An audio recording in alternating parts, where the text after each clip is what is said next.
उस्ताद जो दुनिया में वॾो मान ऐं मर्तबो आहे, छाकाणि त इल्म जे ज़ेवर सां सींगारे संवारे ऐं शऊर ॾिए थो। उहो ई उस्ताद आहे जेको पूरी क़ौम ऐं मुल्क जी तक़दीर बदिलाए सघे थो। उस्ताद कॾहिं बि रिटायर न आहिनि थींदा, फ़क़ति पंहिंजी नौकरीअ जो मुदो पूरो कंदा आहिनि। छाकाणि त उस्ताद स्कूल में हुजे या स्कूल खां ॿाहिरि, उहो उस्ताद ई सॾिबो आहे। नवंदेरो शहर जे माहिर तालीमदान ऐं दर्स तदरीस जी दुनिया में इलाइक़े जे शागिर्दनि जी ख़िदमत में अॻ खां अॻ भरो रहंदड़ government boys high school Phulpotra one जे हेडमास्टर सीनियर उस्ताद अब्दुर्रहमान सुपड़ो जे रिटायर थियण ते स्कूल जे टीचिंग, नॉन टीचिंग स्टाफ ऐं शागिर्दनि पारां गॾियल तौर ते संदसि मान में अलविदाई तक़रीब मुनक़िद कई वई। तक़रीब में तालीम खाते जे ऑफिसरनि, सीनियर, रिटायर्ड तोड़े हाज़ुर सर्विस उस्तादनि, प्रोफेसरनि ऐं मुख़्तलिफ़ मकतब फ़िक्र जे माण्हुनि वॾे अंग में शिरकत कई। तक़रीब में शिरकत कंदड़नि टाइम न्यूज़ सां पंहिंजा वीचार हिन रीति वंडिया।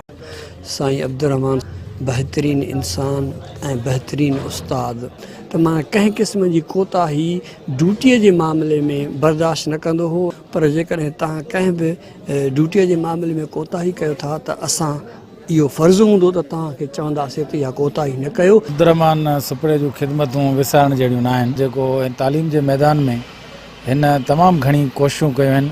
ख़ासि तौर ते जेको मिडिल क्लास जे ॿार खे या ग़रीब तबिके जे ॿार खे पढ़ाइण में हिन जो जेको रोल रहियो आहे, उहो विसारण जहिड़ो न आहे।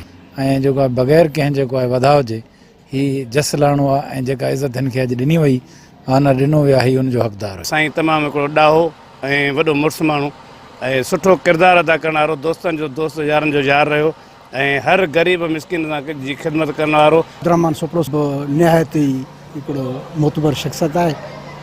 उन ते ॻाल्हाइणु ईअं चइजे त जीअं सिज खे ॾीओ ॾेखारणु आहे, जंहिंजो अॼु तव्हां ॾिठो त मुख़्तलिफ़ तबिके फ़िक्र जा माण्हू, मुख़्तलिफ़ तनज़ीमनि जा माण्हू, ऑफिसर्स, एॾा एॾा मोतबर शख़्सियतूं सभु साईंअ ते ॻाल्हायूं। असांजे हिन नवंदेरे जो जेको इलाइक़ो आहे, उन इलाइक़े मां अॼु हिकिड़ो बहितरीनु उस्ताद रिटायर थियो आहे ऐं हूअं ई हिन इलाइक़े जी ख़ुशबू पूरी सिंध में आहे।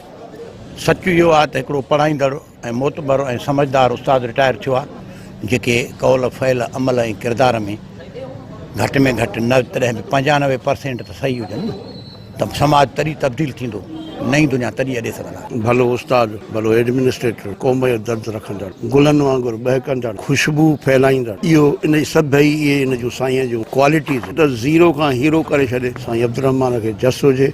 इंतहाई शफ़ीक़, मोहबत भरियो अंदाज़ साईं जो। साईं वॾो जदोजहदी माण्हू आहे। मां अल्लाह ताला जा लख शुक्राना अदा कयां, जंहिं मूंखे सभ खां पहिरियां अशरफुल मख़लूक़ात इंसान बणायो, इंसान खां पोइ तालीम खाते सां वाबस्ता कई, उस्ताद जो रुतबो, ऐं अॼु वरी उहो मां 39 साल सर्विस ऐं 60 साल पंहिंजी ज़िंदगीअ जा पूरा करे सभिनी जे मोहबतुनि सां एज़ाज़ सां मां रिटायर कयां थो। इहो मिसकीन क्लास आहे, ख़ुसूसन जंहिंजी आबादी 85% आहे, 15% अपर क्लास आहे। इन 85% माण्हुनि जे तालीम जो, इन्हनि जे दर्दनि जो, सूरनि जो फ़िक्र करणु ई असुल में इंसानियत आहे। पर 2 शख़्सियतूं अहिड़ियूं आहिनि जिन खे माण्हू साईं चवंदा आहिनि, उहे हिकु आहे मुर्शिद, ॿियो आहे उस्ताद। सीनियर तालीमी माहिर उस्ताद अब्दुर्रहमान सुपड़ो जे तालीमी पोरे जे 39 साला ड्रिगे सफ़र ते तक़रीब में शरीक उस्तादनि, शागिर्दनि तोड़े सिविल सोसाइटीअ पारां खेसि ज़बरदस्त ख़राज तहसीन ऐं भेटा पेश कई वई, जंहिं ते उस्ताद अब्दुर्रहमान सुपड़ो सभिनी जा थोरा मञा ऐं आख़िरी दम ताईं तालीम जे वाधारे ऐं सुधारे ऐं बहितरीअ लाइ भरपूर जिदोजहद करण जो वचन कयो। तक़रीब में आयल महिमाननि खे सिंध जे सक़ाफ़ती सूखड़ी अजरक पिणु ओढाया विया। नूर मोहम्मद सुमरो, टाइम न्यूज़, नवंदेरो।